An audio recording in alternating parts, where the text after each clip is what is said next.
नमस्कार दोस्तों, मैं राकेश कुमार मौर्य आपके सामने एक मैं बेहतरीन प्रश्नों का श्रृंखला ज्योग्राफी टेस्ट सीरीज 16 लेके आया हूँ, जिसमें हमने अच्छे प्रश्नों का कलेक्शन किया। जिसमें इस टेस्ट सीरीज में कुल 20 प्रश्न सम्मिलित किए गए हैं, जो भूगोल के विभिन्न क्षेत्रों से लिए गए हैं। यह प्रश्न आपके लिए बहुत ही महत्वपूर्ण है। हमने ऐसे प्रश्नों का कलेक्शन किया हुआ है, चयन किया हुआ है, जो विभिन्न प्रकार के आपके जो प्रतियोगी परीक्षाएं हैं भूगोल की, चाहे वो नेट का हो,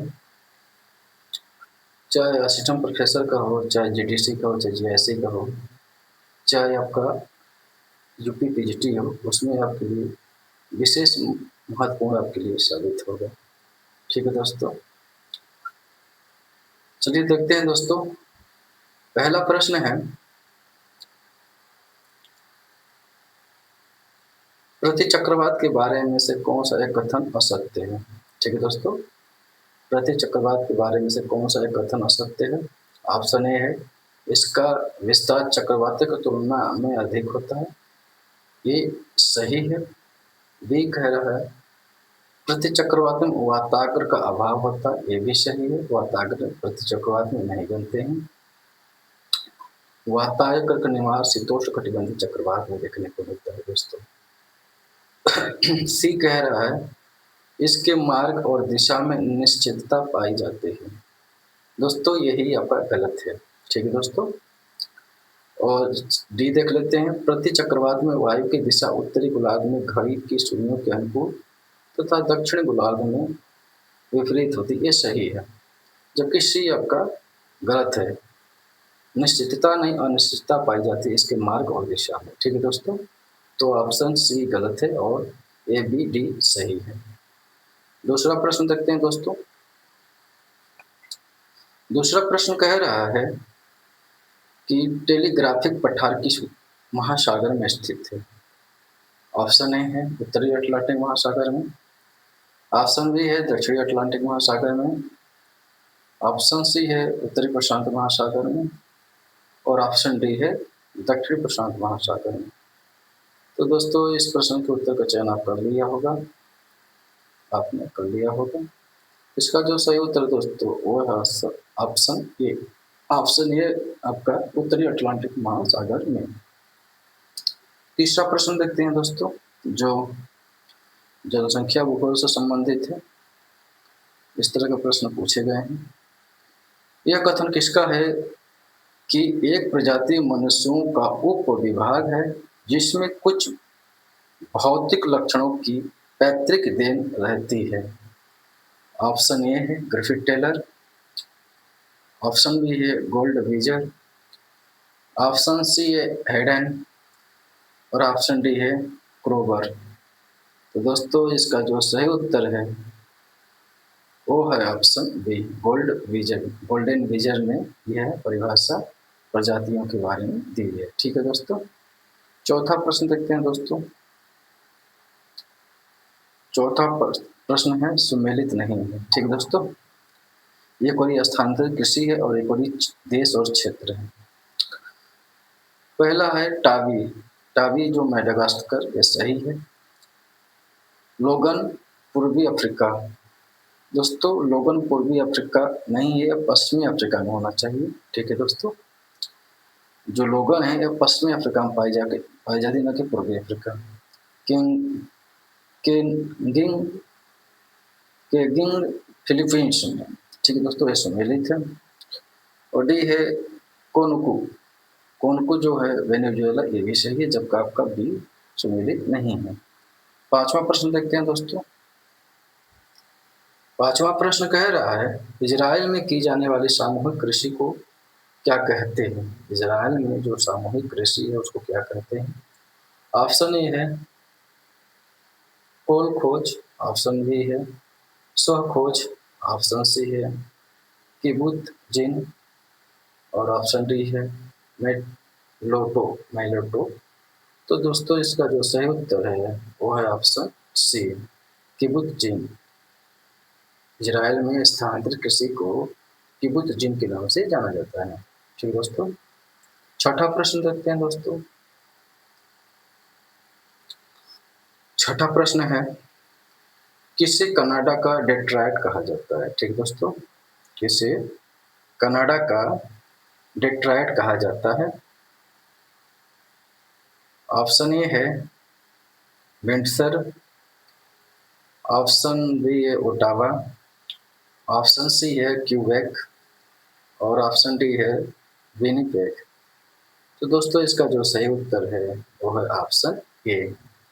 विंडसर को कनाडा का डेट्रॉयट कहा जाता है। डेट्रॉयट जो है दोस्तों ये है ऑटोमोबाइल उद्योग के लिए जाना जाता है, जो अमेरिका का एक क्षेत्र है जहाँ पे सबसे ज़्यादा जो कार का उत्पादन किया जाता है। इसलिए किसी भी देश में जहाँ पे कार का उत्पादन सबसे अधिक किया जाता है उसको डेट्रॉयट कहा जाता है, जो सबसे विशेष रूप से जाना जाता है।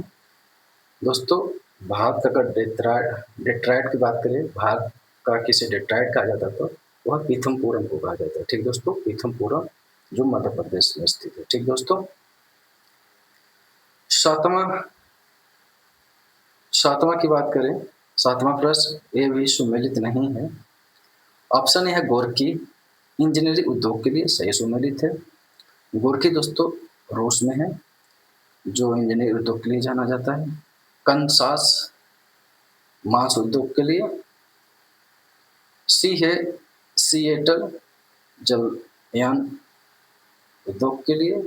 दोस्तों सिएटल जो है जलयान उद्योग के लिए नहीं, यह वायुयान निर्माण के लिए जाना जाता है, वायुयान निर्माण के लिए जाना जाता है जो अमेरिका में स्थित है। और डी है सेफील्ड कैटलरी, ये सही है, जबकि सी आपका सुमेलित नहीं है। अगला प्रश्न देखते हैं दोस्तों, आठवां प्रश्न। आठवां प्रश्न बहुत ही महत्वपूर्ण प्रश्न है दोस्तों। आठवां प्रश्न कह रहा है, किस भूगोलवेत्ता ने क्रांतिकारी भूगोल को सामाजिक प्रासंगिक क्रांति सोशल रिवेलेंस रेवोल्यूशन का नाम दिया है?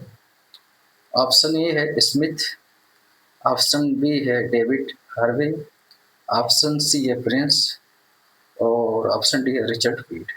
तो दोस्तों इसका जो सही उत्तर है वह ऑप्शन सी प्रिंस। प्रिंस ने मात्रात्मक क्रांति को सामाजिक प्रासंगिक क्रांति का रूप के नाम से संबोधित किया है। नौवां प्रश्न देखते हैं दोस्तों। नौवां भी बहुत महत्वपूर्ण प्रश्न है दोस्तों। ये प्रश्न आपसे जरूर कहीं ना कहीं पूछा जाएगा या पूछ लिया गया होगा आपसे कहीं पेपर में। नौवां प्रश्न कह रहा है, निम्नलिखित में से किस भूगोलवेत्ता का यह कथन है कि स्थलाकृतियां समय एवं स्थान का प्रतिफल होती हैं? स्थलाकृतियां जो हैं समय एवं स्थान का प्रतिफल होती हैं। ऑप्शन है जेम्स हटन एवं लेल, ऑप्शन बी है डेविस एवं पावेल, ऑप्शन सी है गिलबर्ट एवं हैक और ऑप्शन डी है सूम एवं लीटे। तो दोस्तों इसका जो सही उत्तर है वह ऑप्शन डी सूम एवं लीटे ने स्थलाकृतियां समय एवं स्थान का प्रतिफल होती हैं, इन्होंने यह बताया था। अगला है, देखते हैं 10वां प्रश्न दोस्तों। 10वां प्रश्न भी बहुत महत्वपूर्ण है, हो सकता है आपके लिए पहली बार यह प्रश्न देख रहे होंगे, हो सकता है कहीं पूछा नहीं गया हो। ठीक है, क्योंकि दोस्तों जो भी हमें इसमें प्रश्न लाए हैं हमने अच्छे बुकों से लाए हैं।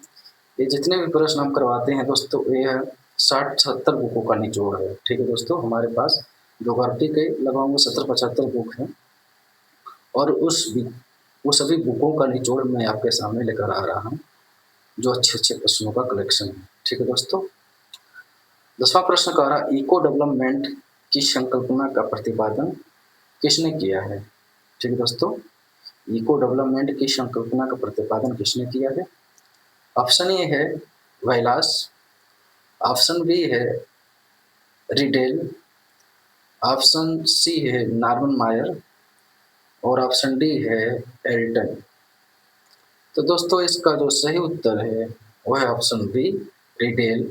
रिडेल ने 1981 में इको डेवलपमेंट की संकल्पना का प्रतिपादन किया था। ठीक है दोस्तों। 11वां प्रश्न देखते हैं दोस्तों।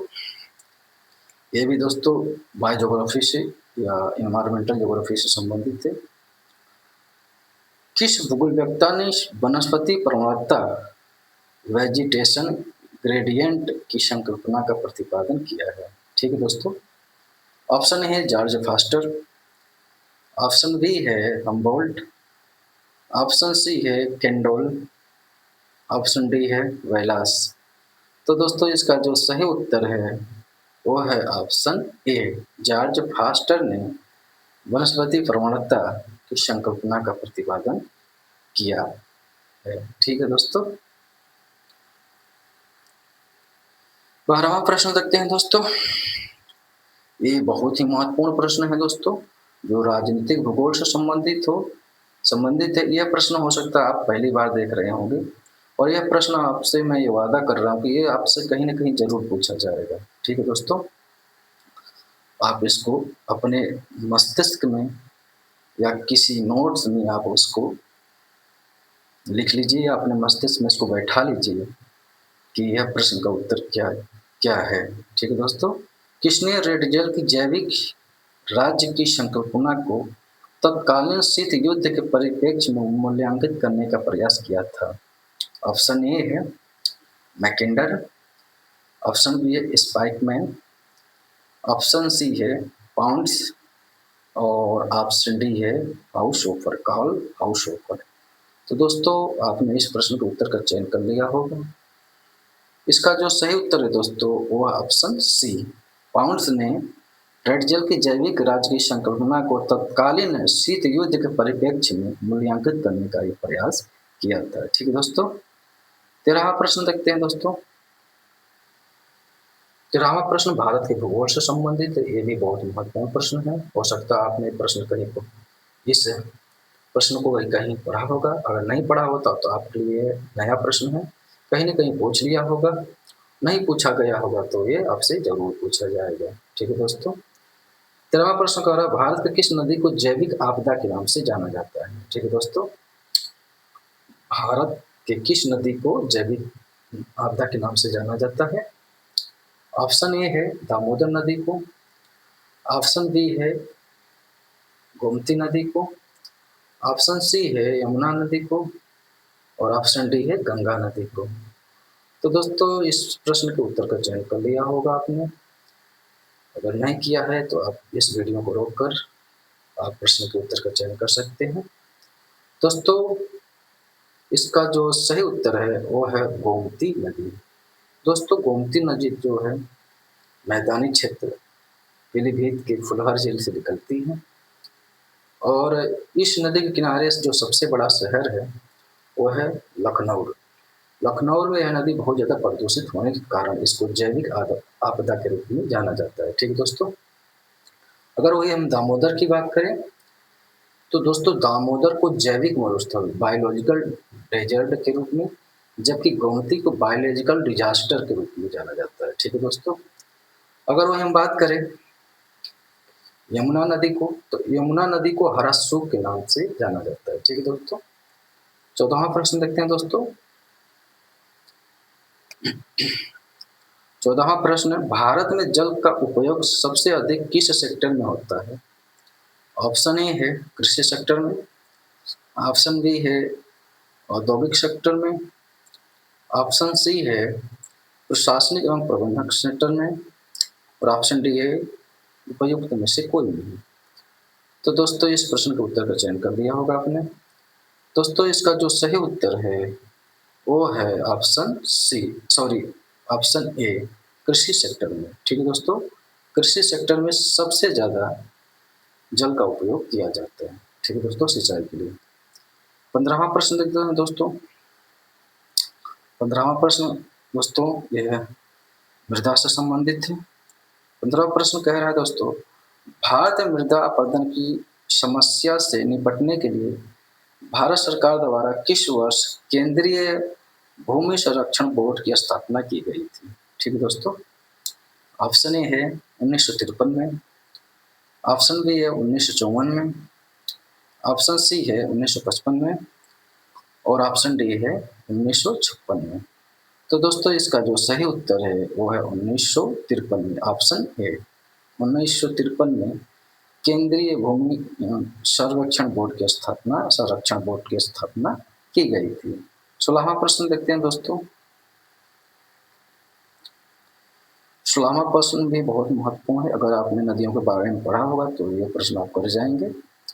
भारत की किस नदी घाटी में उत्खात भूमि देखने को मिलता है या कसब बीहड़ देखने को मिलता है? ऑप्शन ए गंगा नदी घाटी में, ऑप्शन बी है यमुना नदी घाटी में, ऑप्शन सी है दामोदर नदी घाटी में, और ऑप्शन डी है चंबल नदी घाटी में। तो दोस्तों इसका जो सही उत्तर है वो है आपका डी, चंबल नदी घाटी में। चंबल नदी घाटी में उत्खात भूमि और बीहड़ देखने को मिलता है। ठीक है दोस्तों, 17वां प्रश्न देखते हैं। 17वां प्रश्न कह रहा है उत्तर पश्चिम भारत में उगाए जाने वाली कपास को किस नाम से जाना जाता है? ठीक है दोस्तों, उत्तर पश्चिम भारत में उगाए जाने वाली कपास को किस नाम से जाना जाता है? नरमा, ऑप्शन ए नरमा, ऑप्शन बी है गोल्डन रेशम, ऑप्शन सी है नैमा, और ऑप्शन डी है ब्लैक कॉटन। तो दोस्तों इसका जो है सही उत्तर है वो है ऑप्शन ए, नरमा के नाम से जाना जाता है उत्तर पश्चिम भारत में। और यह है अमेरिकन कपास की अब अमेरिकन किस्म का कपास है जो लंबे रेशे के लिए जाना जाता है, सबसे उत्तम मानी जाती है। ठीक है दोस्तों, 18वां प्रश्न देखते हैं दोस्तों। ये भी बहुत महत्वपूर्ण प्रश्न है। किसे दक्षिण भारत का कश्मीर के नाम से जाना जाता है? ठीक है, किसे दक्षिण भारत का कश्मीर के नाम से जाना जाता है? ऑप्शन ए है ऊटी को, ऑप्शन बी है मुन्नार को, ऑप्शन सी है अनाई मोडी को, और ऑप्शन डी है टोडा बेट्टा को। दोस्तों जितने भी इसमें ऑप्शन है सभी हिल स्टेशन है। तो दोस्तों इसका जो सही उत्तर है वो ऑप्शन बी, मुन्नार को।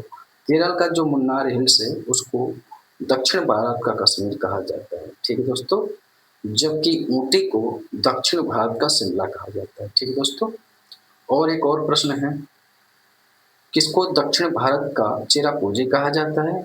तो दोस्तों वो है अगुम्बे। अगुम्बे को कहा जाता है, जो कर्नाटक में स्थित एक पहाड़ी है जहाँ पे सबसे अधिक वर्षा होती है दक्षिण भारत का, उसको दक्षिण भारत का चेरापूंजी कहा जाता है। ठीक है दोस्तों, 19वां प्रश्न देखते हैं दोस्तों। 19वां प्रश्न सुमेलित वाला है। कारक कौन सा इसमें सुमेलित नहीं है?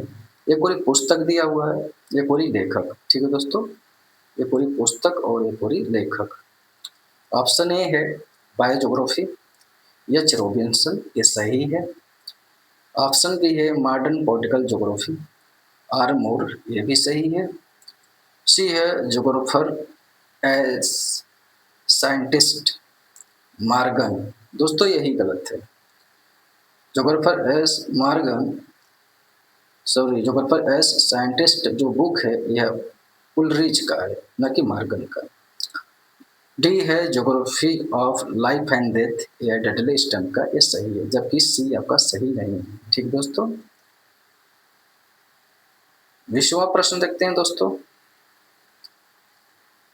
20वां दोस्तों राष्ट्रीय उद्यान से संबंधित है जो भारत की। बुक्सा राष्ट्रीय उद्यान किस राज्य में स्थित है? बुक्सा राष्ट्रीय उद्यान किस राज्य में स्थित है? ऑप्शन ए है उड़ीसा, ऑप्शन बी है पश्चिम बंगाल, ऑप्शन सी है मणिपुर, और ऑप्शन डी है मिजोरम।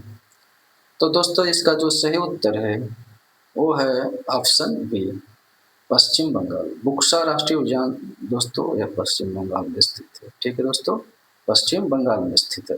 तो इसका जो सही उत्तर है वो ऑप्शन बी। दोस्तों यह ज्योग्राफी टेस्ट सीरीज का 16वां टेस्ट सीरीज था, जिसमें हमने 20 प्रश्नों को सम्मिलित किया था, जो बहुत ही बेहतरीन प्रश्न थे आपके आगामी एग्जाम के लिए। मैं आशा करता हूँ कि यह टेस्ट सीरीज भी आपको बहुत अच्छा लगा होगा अन्य टेस्ट सीरीज की तरह। और इसी तरह मैं अगला टेस्ट सीरीज आपके सामने जल्द में लाऊंगा, 17वां टेस्ट सीरीज। उसमें भी मैं विभिन्न प्रकार के प्रश्नों को सम्मिलित करूंगा विभिन्न क्षेत्र से, जो आपके आगामी एग्जाम